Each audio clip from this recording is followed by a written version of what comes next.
Bismillahirrahmanirrahim. Assalamualaikum warahmatullahi wabarakatuh. Allahumma shalli ala Muhammad wa ali Muhammad.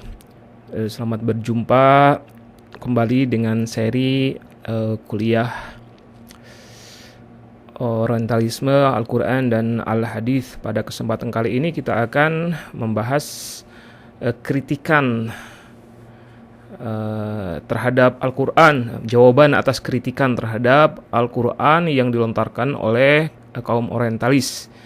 Dan pada bagian pertama dari jawaban atas kritikan tersebut kita akan mengutarakan pembahasan mengenai Al-Quran edisi langit dan Al-Quran edisi bumi. Dan kita akan memasuki pembahasan mengenai konsep inzal dan tanzil yang ada di dalam ulumul Quran. Kita lihat dulu kritikannya, bahwa salah satu kritikan terhadap otentisitas Al-Quran adalah terkait dengan konsep Al-Quran edisi bumi. Kan disebutkan bahwa Al-Quran yang diturunkan kepada Rasulullah Shallallahu Alaihi Wasallam itu, ini kritikan dari orang-orang orientalis ya, bahwa Al-Quran yang diturunkan kepada Rasulullah itu berbeda dengan Al-Quran asli yang ada di langit. Ayat Al-Quran edisi bumi ini, kata mereka, dipenuhi oleh intervensi oleh Rasulullah sebagai manusia, sehingga redaksi ayat Al-Quran tersebut sangat mungkin berbeda dengan apa yang ada di langit. Jadi dikatakan bahwa Al-Quran dulu itu Rasulullah Shallallahu Alaihi Wasallam ketika menyampaikan Al-Quran, menyampaikan apa yang disebutnya sebagai wahyu itu kan disampaikan oleh lisan Rasulullah sebagai manusia yang di sana ada emosi, ada pemikiran, ada hal-hal yang secara fisikal itu dia apapun yang disampaikan itu dipengaruhi oleh masalah-masalah di sekitarnya. Sama seperti kita gitu kan ya, ketika kita masing-masing dari kita misalnya memiliki satu konsep yang ingin disampaikan, konsepnya sih bisa jadi sama, akan tetapi ketika kita menyampaikannya maka redaksi yang keluar bisa jadi berbeda-beda. Karena apa? Karena itu beda dari gaya style ketika menyampaikan sesuatu itu gitu. Atau misalnya ada orang yang kalau misalnya kita punya pemahaman tertentu dan kita ingin menyampaikannya, akan tetapi di satu waktu kita misalnya dalam keadaan sehat, akan berbeda seandainya kita menyampaikannya ketika kita dalam kondisi sakit. Nah, karena apa? Ketika sakit, di dalam pikiran kita berbagai macam muncul masalah. Atau saat itu kita sedang marah, atau saat itu kita sedang sedih, saat itu kita sedang berbahagia. Nah, itu bisa jadi apa yang akan disampaikan, walaupun yang ingin disampaikannya itu sama, tapi redaksinya bisa jadi berbeda. Nah, itu yang disampaikan oleh orang-orang orientalis, bahwa Al-Quran yang disampaikan oleh Rasulullah Shallallahu Alaihi Wasallam itu adalah Al-Quran edisi bumi yang sangat mungkin berbeda dengan apa yang ada di langit. Nah, di dalam ulumul Quran, sebagiannya mungkin sudah dipelajari atau seluruhnya sudah dipelajari terkait dengan ulumul Quran ini oleh mahasiswa Sadra di semester sekarang ini. Di dalam ulum itu kan disebutkan adanya konsep Al-Quran versi langit dan versi bumi itu dihubungkan dengan konsep inzal dan tanzil. Ini dua istilah yang mestinya tidak begitu asing buat para penstudi Al-Quran. Disebutkan bahwa turunnya Al-Quran kepada Rasulullah Shallallahu Alaihi Wasallam itu melalui dua proses, yaitu inzal dan tanzil. Inzal bermakna turunnya Al-Quran secara sekaligus, sementara tanzil itu bermakna turunnya Al-Quran secara berangsur-angsur, sekitar 23 tahun. Proses inzal menghasilkan Al-Quran edisi langit dan proses tanzil menghasilkan Al-Quran edisi bumi. Ayat Al-Qurannya terkait dengan tanzil ada ya, yaitu a'udzubillahi minasyaitonirrajim, inna anzalnahu fi lailatul qadr, we have indeed revealed this message in the night of war. Sesungguhnya kami telah menurunkan Al-Quran. Ini adalah proses inzal ya, inzal bukan proses tanzil, maaf. Sesungguhnya kami telah menurunkan Al-Quran di malam Lailatul Qadar, itu secara keseluruhan.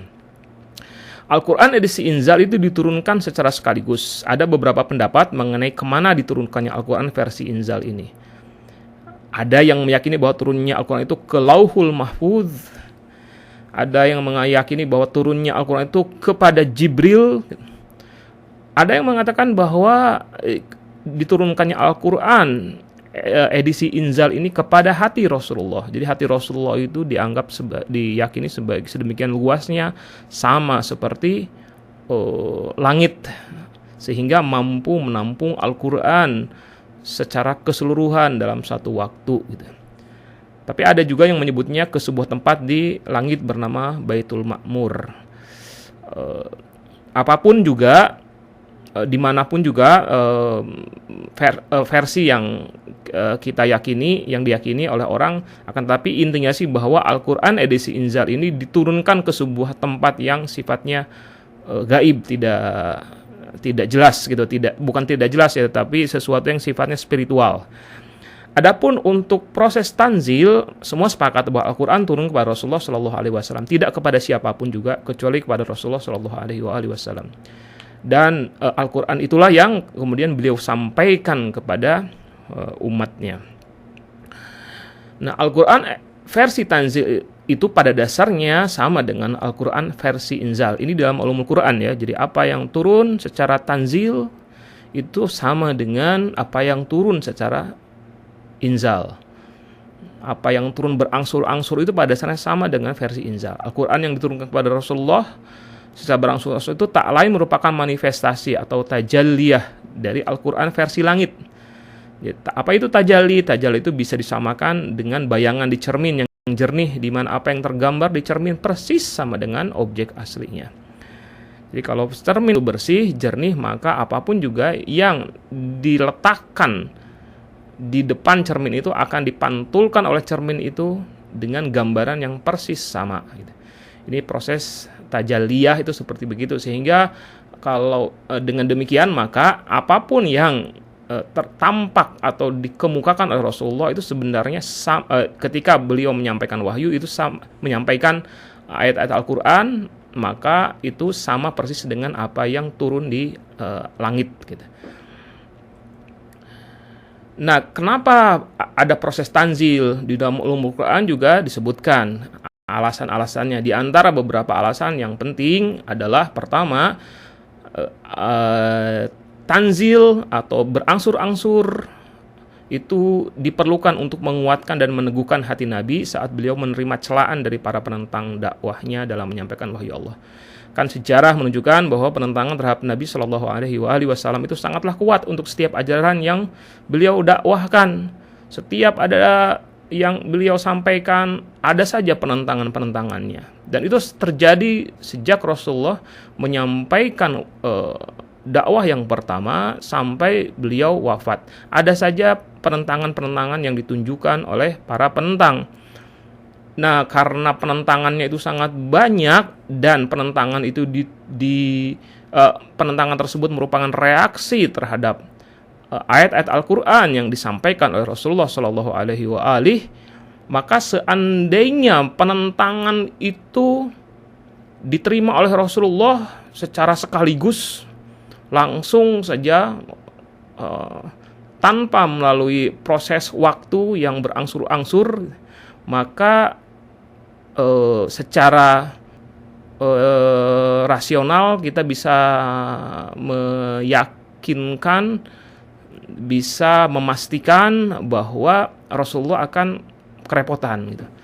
Karena beban yang diterima oleh Rasulullah, beban celaan, beban menerima celaan, beban menerima bantahan, beban menerima hinaan, itu sangat berat kalau diterima oleh Rasulullah secara sekaligus. Karena supaya beliau bisa gitu menerima beban celaan itu, maka Al-Quran itu disampaikan secara bertahap, sehingga seandainya ada penentangan, maka penentangan itu bisa ditanggung oleh Rasulullah. Ini yang disampaikan oleh Allah Subhanahu wa taala di dalam surah Al-Furqan ayat 32. A'udzubillahi minasyaitonir rajim. Wa qala alladziina kafaru, dan orang-orang kafir itu berkata laula, atau bertanya di sini laula nuzila alaihil Qur'anu jumlatan wahidatan. Kenapa tidak diturunkan kepadanya Al-Quran itu dalam dalam satu waktu gitu? Dijawab oleh Allah, kadzalika linutsabbita bihi fuadak. Itulah kehendak Allah dalam rangka kami, kata Allah, meneguhkan hatimu. Warattalnahu tartila, dan kami bacakan kepadamu ayat Al-Quran itu secara tartil, secara perlahan. Alasan yang kedua terkait dengan konteks budaya literasi bangsa Arab yang saat itu masih sangat rendah. Kita ketahui bahwa ketika Al-Quran turun, saat itu orang-orang Arab itu tidak bisa baca tulis. Nah, ini bermasalah ketika Al-Quran itu kan didesain untuk menjadi kitab abadi. Bagaimana caranya supaya Al-Quran yang ingin atau didesain, direncanakan sebagai kitab yang abadi itu bisa menjadi abadi, dan tapi disampaikannya kepada bangsa yang saat itu kemampuan baca tulisnya masih sangat rendah. Karena itulah maka ayat demi ayat, maka cara satu-satunya cara agar Al-Quran itu menjadi abadi, maka ayat Al-Quran itu harus dihafal oleh umat Islam. Karena tidak bisa dituliskan, ya, karena saat itu hanya sedikit orang yang punya kemampuan baca tulis. Nah, supaya hafalannya itu supaya hafal Al-Quran itu kuat, maka ayat demi ayatnya itu harus diturunkan secara bertahap. Kalau langsung diturunkan sulit sekali menghafal. Nah, maka ini harus diturunkan secara bertahap dalam rangka mempermudah hafalan. Al-Qamar ayat 17 mengatakan, a'udzubillahi minasyaitonirrajim, walaqad yassarnal Qur'ana lidzikr fahal min muddakir. Kemudian juga alasan yang ketiga terkait dengan klarifikasi atas setiap bantahan. Di saat Rasulullah Shallallahu Alaihi Wasallam menyampaikan dakwahnya, kaum musyrikin menyampaikan beragam bantahan teologisnya secara zigzag. Nah, ini kan sebuah cara yang biasa dilakukan oleh para penentang. Nah, agar mampu menyampaikan jawaban atas bantahan secara efektif dan menyeluruh, diperlukan waktu yang cukup sesuai dengan kemunculan bantahan-bantahan tersebut.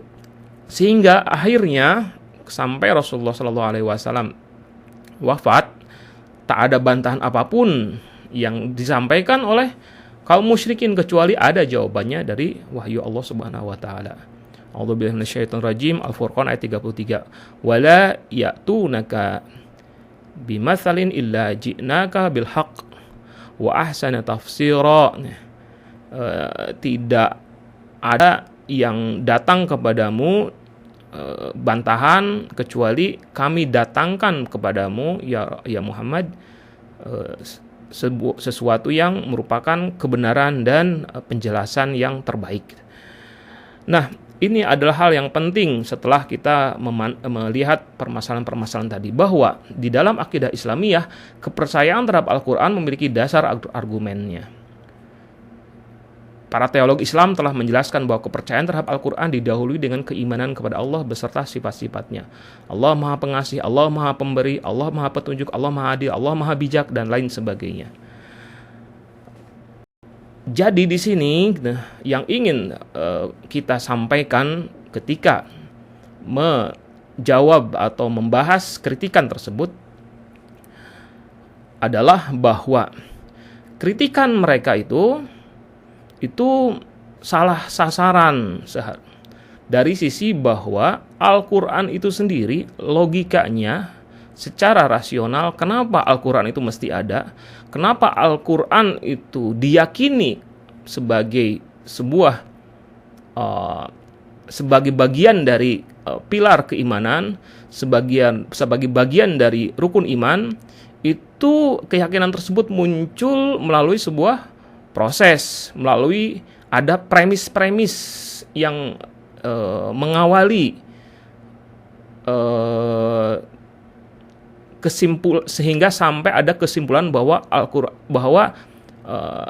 kita percaya Al-Quran ini berasal dari Allah. Apa itu premis-premis yang mengawalinya? Ya, premis-premis akidah. Pertama adalah kepercayaan kepada Allah dulu, bahwa Allah itu ada. Kemudian Allah itu memiliki sifat-sifat yang baik, sifat-sifat yang wajib, pasti ada pada Allah sebagai Tuhan. Ada sifat Esa-nya, ada sifat pengasih, maha pemberi, memberi petunjuk, maha adil, maha bijak, dan lain-lain. Nah, ini jadi Al-Quran itu dipercaya tidak ujug-ujug langsung kita percaya pada Al-Quran. Bukan sesuatu kepercayaan yang sifatnya mandiri, secara yang independen. Al-Quran itu hanya bisa dipercayai, kita hanya bisa membahas Al-Quran ketika kita sebelumnya sudah mempercayai pilar-pilar akidah yang sebelumnya, yaitu terkait dengan Allah dan segala sifat-sifatnya. Jadi kritikan terhadap Al-Quran ini itu berasal dari ketidakfahaman mereka terhadap falsafah Al-Quran. Nanti kita bisa buktikan, atau sebenarnya kalau mau lebih jauh lagi bisa dibahas pada pembahasan mengenai falsafah Al-Quran.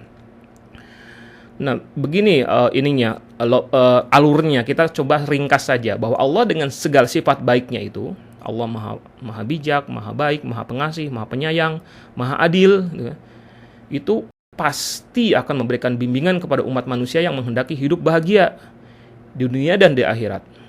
Tapi manusia tidak tahu jalan menuju kebahagiaan dan kesempurnaan itu.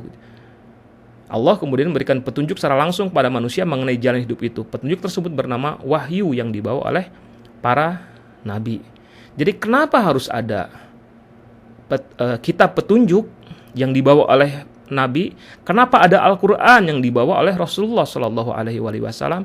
Itu karena Allah memiliki sifat-sifat baik.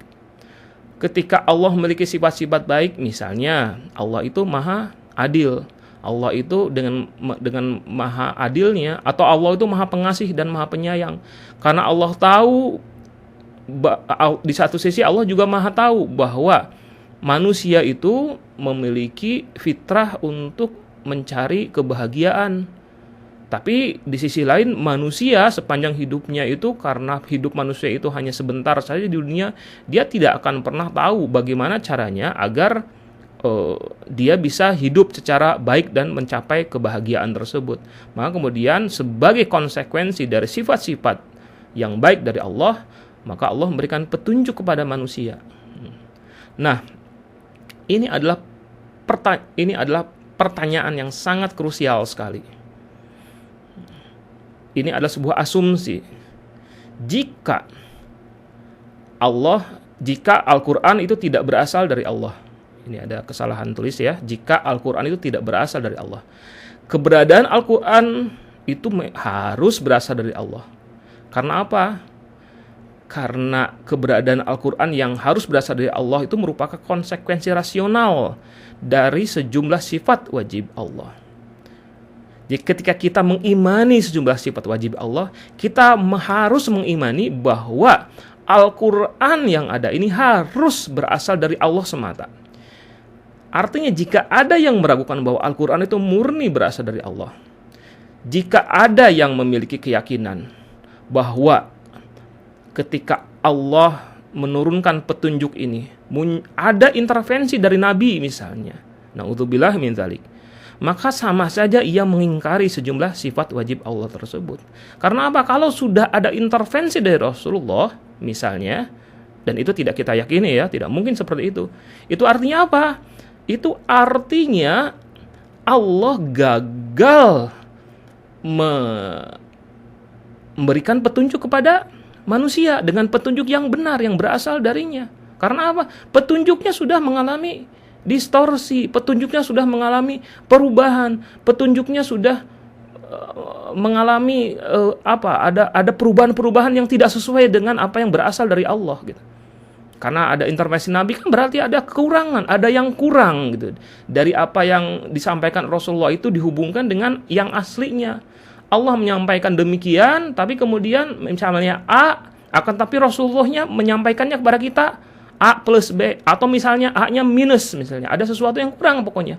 Tidak persis sama A gitu. Maka itu artinya kita menyatakan bahwa Allah bahwa Allah itu gagal gitu menghadirkan satu petunjuk yang berasal dari dirinya sendiri, dari Allah. Nah, itulah maka kesimpulannya Al-Quran edisi bumi itu harus sama dengan Al-Quran edisi langit. Tapi ketika Al-Quran edisi bumi itu harus disampaikan melalui lisan seorang manusia, bagaimana? Kan katanya manusia itu, karena manusia itu dipengaruhi oleh selera, oleh hawa nafsu, oleh masalah-masalah psikologis, oleh emosi dan lain sebagainya. Di sini ketika ada situasi semacam itu, maka Allah lah yang melakukan intervensi, karena Allah akan maha berkuasa atas segala sesuatu.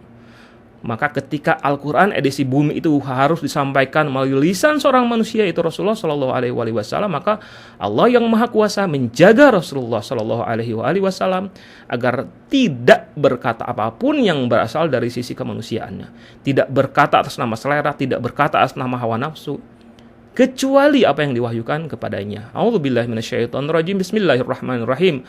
Wan najmi idza hawa, demi bintang yang terbenam, ma dhalla sahibukum wa ma ghawa, tidaklah sesat sahabatmu itu, yaitu Rasulullah sallallahu alaihi wasallam, dan juga dia tidaklah keliru ketika berkata-kata. Wa ma yantiqu anil hawa, dan dia tidak berkata apapun, tidak berucap apapun yang berasal dari seleranya, berasal dari hawa nafsunya.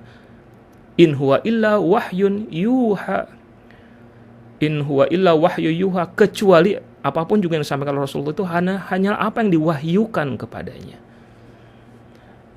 Ini ayat Al-Quran ini luar biasa sekali, menegaskan bahwa dengan kemahakuasaan Allah, maka Allah memiliki kemampuan agar Rasulullah Shallallahu Alaihi Wasallam tidak berkata apapun, kecuali betul-betul secara redaksional, apapun yang disampaikan oleh Rasulullah sebagai wahyu itu betul-betul secara redaksional sama persis dengan apa yang diturunkan oleh Allah Subhanahu wa taala kepada Rasulullah Shallallahu alaihi wasallam. Itulah yang bisa saya sampaikan. Wabillahi taufiq wa hidayah. Assalamualaikum warahmatullahi wabarakatuh.